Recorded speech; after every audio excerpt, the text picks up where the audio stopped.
Alleloia. Miarabantsika rehetra amin'ny anaramaherin' Jesosy Kristy tonga soa eto amin'ity fampianarana tapany faharoa ity. Tamin'ny tapany voalohany dia nijery isika ny antony nandehanana Nikodemosy, ilay mpanorandalàna ny jeren'i Jesosy Kristy. Ary rehefa navalin' Jesosy Kristy ny etaetany dia nambaran'i Jesosy Kristy ary nampianatra izy fa ny olona anankiray dia mila teraka indray, ary nanamarika manokana ny tompo hoe mila ateraky ny rano sy ny fanahy ny olona anankiray vao afaka mahita ny fanjakan'ny lanitra, vao afaka mahita n'Andriamanitra dikan'izany. Androany zany tsika dia mila belatra kely ihany koa momba an'ilay hoe inona ny atao hoe nateraka indray ary hiditra ao anatiny atao hoe batisan'ny ranontsika. Misy karazany telo mantsy ny batisany, dia ny batisan'ny rano, ny batisan'ny fanahy masina ary ny batisan'ny afo, izay hitantsika moa amin'ny fampianarana izay manaraka ho avy ao aoriana ity fampianarana ity. Fa androany aloha tsika dia hijery momba ny batisan'ny rano. Maka ny tenin'Andriamanitra tsika izay hitantsika ao amin'ny Jaona 3:15. Jaona 3:15. Izao ny tenin'ny Jesosy Kristy: lazay Jesosy namaly hoe, lazaiko aminao marina dia marina tokoa, raha misy olona tsy ateraky ny rano sy ny fanahy dia tsy mahazo miditra ny fanjakan'Andriamanitra izy. Jaona 3:15 misy an'izay, izany hoe zava-dehibe zany nidiran'ny olona anankiray ao anatin'ny fanjakan'Andriamanitra. Zava-dehibe ary izay moa ny tanjontsika amin'ny maha olon'ny fiadananantsika, olona matahotra an'Andriamanitra, olona tia an'Andriamanitra, dia ny tanjontsika dia nihiditra ao anatin'izany fanjakan'Andriamanitra zany ary hanana fiainana mandrakizay. Izay zany ny antony hoe mila ateraky indray ny olona anankiray. Inona zany ny atao hoe raha tsy ateraky ny rano sy ny fanahy? Dikan'ilay hoe fahaterana aloha dia hoe tsy hoe nateraky ny nofo fotsiny ianao, hoe tamin'ianao mbola kely zany dia nateraky ny nofo ianao, dia avy eo le fanahyn'Andriamanitra tokony eo aminao zany dia ilainao aloha no teraka ara-panahy.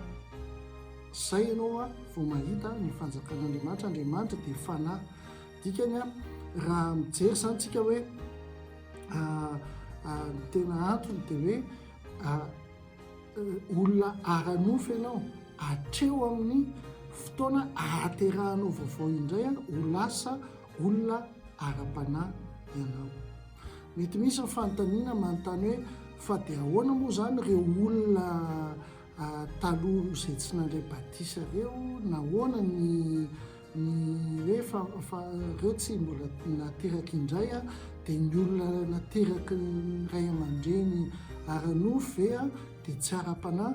Dia izao ny valiny ny Hebreo no mamaly anazy tsara ary miteny momba ny finoana hoe tany aloha tany ry Abrahama ary Davida sy ny rehetrarehetra dia nohamarinina tamin'ny finoan'izy ireo, nohamarinina tamin'ny finoan'izy ireo.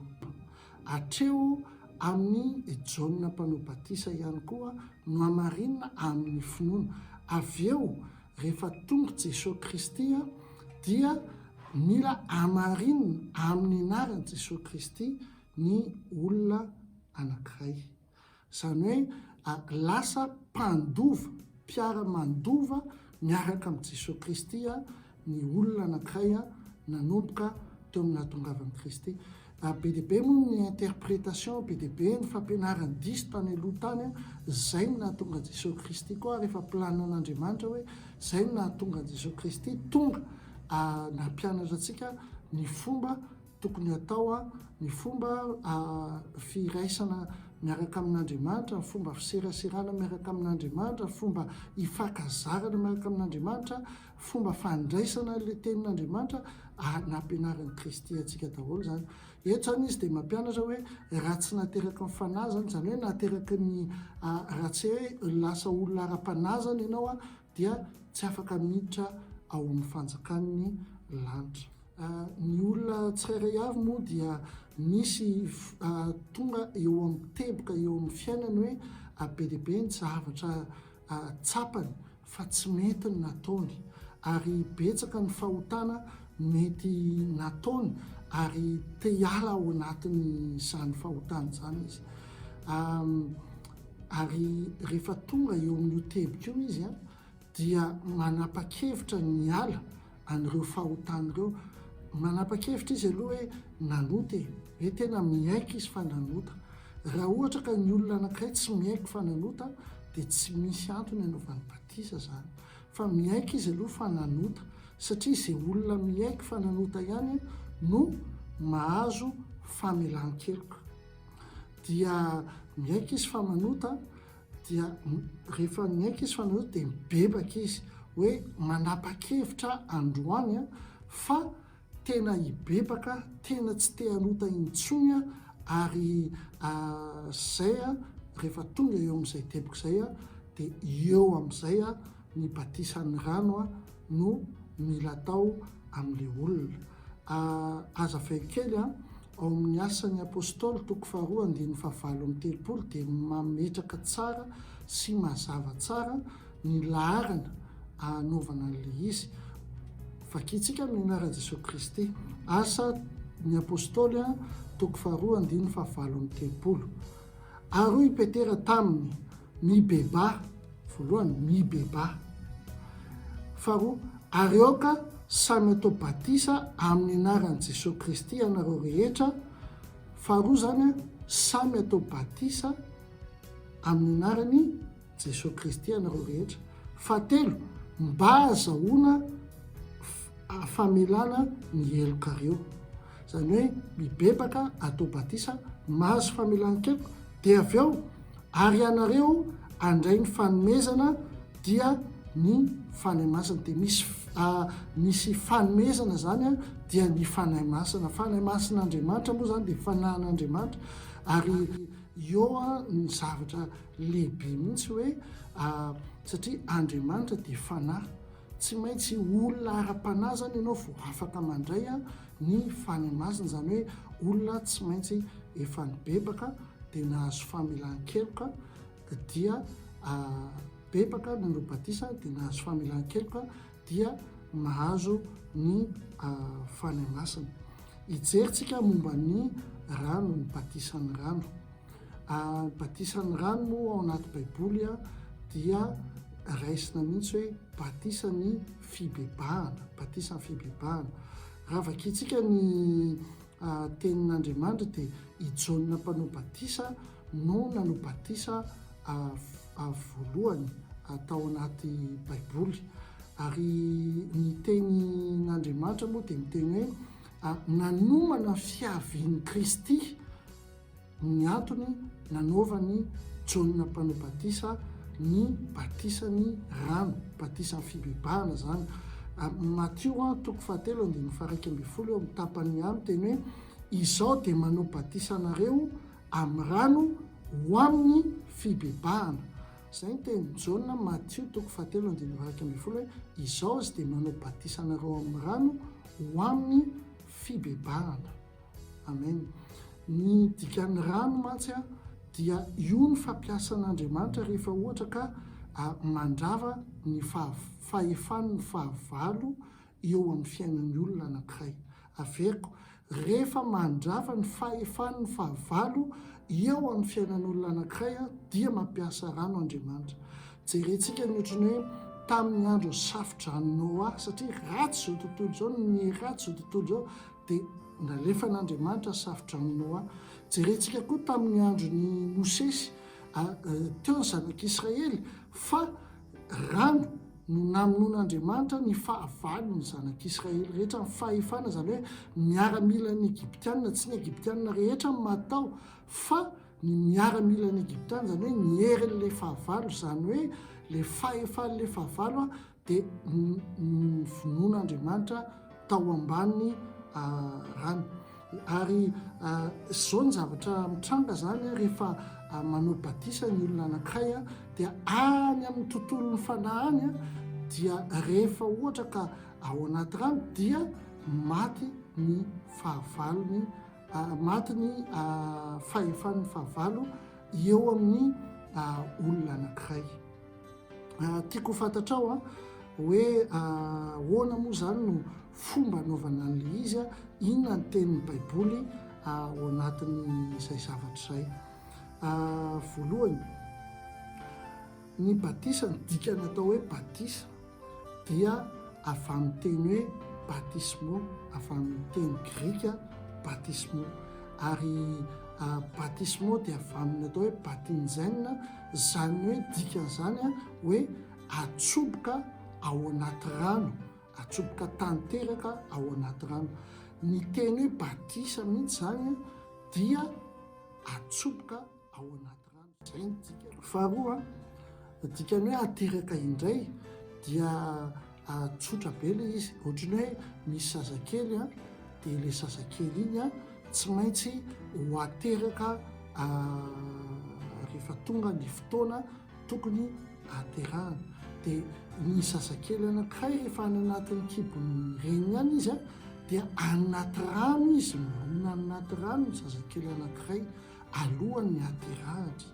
Ary iny rano iny mitazona anazy iny mandra-pahitan'ny masoandro ao anatin'ny maizina ao zany izy fa rehefa mivoaka izy mahita masoandro, mahita ny fahazavana dia very le rano iny fa tsy mipetraka eo. Faharoa, rehefa ohatra antsika zany mijery hoe ny tenin'Andriamanitra hoe any amin'ny Romanina dia miteny hoe raha ohatra ianareo izy natao batisa dia miara-maty amin'ny Kristy ary miara-mitsangana amin'ny Kristy. Dikan'izany ny batisa dia endriky ny fahafatesana, endriky ny fahafatesana le enao taloha, le enao mpanota be taloha, endriky ny fahafatesan'le fanahy le tsy milamina, endriky ny fahafatesan'le fanahy le enao teanao zavatra nefa ny ohatra tsy manana hery ianao hanohatra an'le izy ary voatazona foana ianao dia le toetra ratsy, le fomba ratsy, le teny ratsy reny zany maty daholo rehefa ohatra ka tonga ao anatin'ny batisa. Ohatra ny takony hoe Jesosy nidina tany am-pasana, dia Jesosy nidina tany am-pasana iny le voavono le vatana le efa mangatsika efa tena noratrana, nalaina baraka dia nalefa tany am-pasana iny vatana iny dia nitsangana velona avy tao am-pasana izy dia nitsangana niaraka tamin'ny vatana feno voninahitra. Dia ohatran'izay koa ianao rehefa vita ny batisanao dia mitsangana vao anaty rano ianao dia olona feno voninahitra. Zay atsarovy fa ny valon'ny fahotana dia ny fahafatesana. Ary rehefa ohatra ianao ka mandray any batisa ny rano, zay nahatonga Jesosy Kristy ny teny hoe abatisa ny tsy maintsy ateraka indray ianao. Rehefa mandray ny batisa ny rano ianao dia dikan'izany ianao dia olona vaovao, misy fanahy vaovao ao anatinao. Le vatanao eo ihany fa le fanahy vaovao, olona nahazo famelan-keloka, olona no hamarin'Andriamanitra tamin'ny alalan'ny zanany. Sitrapon'Andriamanitra ary didin'Andriamanitra ny batisa. Ao amin'ny Matthieu 7:20 izy miteny hoe mandehanany amin'izao tontolo izao ary ataovy batisa amin'ny anaran'ny Ray sy ny Zanaka ary ny Fanahy Masina, ataovy mpianatra ary mandehana, ataovy batisa amin'ny anaran'ny Ray sy ny Zanaka ary ny Fanahy Masina. Zava-dehibe zany ny batisa eo anatrehan'Andriamanitra. Jesosy Kristy tamin'izy maty nalefa tao am-pasana dia ny vatantenan'ny Ray manontolo nalefa tao am-pasana. Tiako tenenina aminao amin'izany zany raha ara-baiboly ny dikan'le batisa dia ianao le aroboka anaty ranobe satria misy dikany ara-panahy iny. Ary ny fomba nataterahana an'le izy dia tahaka ny fomba nataon'i Jesosy Kristy satria misy dikany le batisa fa tsy hoe fomba fotsiny hoe vita batisa ianao dia vita batisa. Tiako fantatrao zay satria tsy hoe ny fiangonana zandry manao batisa amin'ny ranobe na hoe fiangonana iza, fa fomba n'Andriamanitra ao anaty baiboly, tian'Andriamanitra tao ao anaty baiboly dia ianao aroboka atao batisa. Raha ny dikan'ny batisa dia hoe fibebahana, fanapa-kevitra ny bebaka, fanapa-kevitra ny ala amin'ny ratsy atao dia eo ianao mandray batisa. Raha izay zavatra izay no dinihana ara-baiboly dia tsy afaka ny hoe zazakely anankiray mbola tsy tonga saina no hiteny hoe za manota fa hibebaka eo anatrehan'Andriamanitra. Ao anaty baiboly moa raha Jesosy Kristy tompontsika no jerentsika dia inona ny zavatra nitranga ao amin'ny Lioka 2:1-20. Mba mangataka anao sokafo ny baibolinao amin'ny Lioka 2:1-20. Zao ny tenin'Andriamanitra: ary rehefa tapitra ny avalony, izany hoe tapitra ny 7 andro, ka ho forana ny zaza, dia nataony hoe Jesosy ny anarany araka ilay feo nataony anjely fony tsy mbola torotoroana tany ankibo izy. Fa tonga zany ny 7 andro dia nomena anarany Jesosy. Dia izy mbola zazakely io dia eo amin'ny 2:20 amin'izay. Ary rehefa tapitra ny andro fidiovan'ny Maria, zany ny fidiovany araka ny lalàn'i Mosesy, dia nitondra azy niakatra tany Jerosalema izy mba atolotra ho an'ny Tompo. Izany hoe Jesosy Kristy zany tamin'izy zazakely dia nentina tao tempolo tao Jerosalema natolotra ho an'ny Tompo, fa tsy miteny baiboly hoe natao batisa. Efa ty amin'ny 30 taona ty izy alohan'ny anombohan'ny ministerany, alohan'ny anaovany zavatra rehetrarehetra, zay izy vao natao batisa, satria tiany hoe zay ihany koa izy ny lamatoa, izy no arahantsika, fomban' Jesosy no fombantsika, zay maha kristianina antsika. Dia rehefa zazakely zany dia atolotra, rehefa tonga saina tsara hoe nanota ako rehefa tonga saina ianao hoe mpanota ka mibebaka ka hiala amin'ny ratsy, eo ianao vao atao hoe batisa araka ny tenin'Andriamanitra. Ao anaty baiboly tsy misy ihany koa hoe confirmation, tsy misy hoe communion. Tena za zany taloha nanao an'izany, tsy ohatran'izany ary za tsy manenjika fa manaja an'izay zavatra hafa, fa ny ara-baiboly no tiako fantatra ao tsara. Tsy misy hoe communion, tsy misy hoe confirmation ao, fa ny atao hoe batisa dia mibatisa amin'ny fibebahana, ny batisa ny rano, tahaka ny tenin'ny Jaona mpanao batisa hoe izao manao batisa ny rano ho amin'ny fibebahana. Dia dikany hoe batisa ny rano ihany koa dia le atsoboka tanteraka.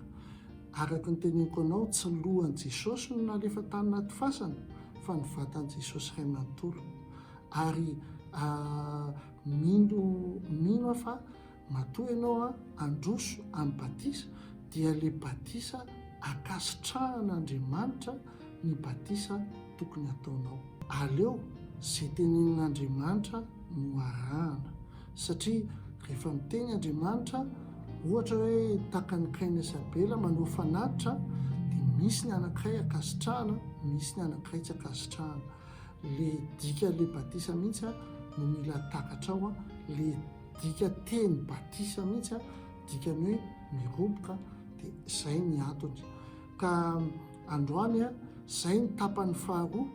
Makasitraka anao nanaraka an'ity fampianarana ity androany. Ny fampianarana fahatelo moa dia ho avy tsy ho ela, fa dia misaotra anao ary tahian'Andriamanitra indrindra